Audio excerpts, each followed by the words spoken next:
Johnny Magic here at Denbeste Motorsports. This is actually the Hummer division. For the last 9 months, people are like, well, what are you doing? Where you been? You're always gone. So we actually started a new facility here in, of course, the wine country of the world, I call it. This Windsor, California. And actually Bill Denbeste is the owner. Met me through, like a lot of people do, YouTube, Facebook, Twitter, all that kind of stuff. So anyways, he's like, good one, can you build me a Humvee? You know, or actually it was an H1 Hummer was the first one. We done Duramax conversion to it.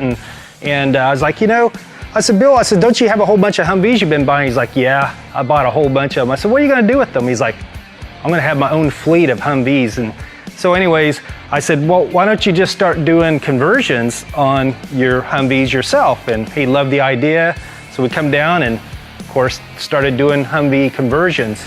One thing led to another, and now we've got the fleet of Humvees that he was talking about. So that's what we've been doing for the last 6 months, along with designing a whole bunch of different product lines of things that people have been interested in that we really haven't been able to supply. You know, so for example, but not limited to a ton of accessories and everything. So that's what we're going to show you today, is where we're at and what we have that we can sell you here in the near future.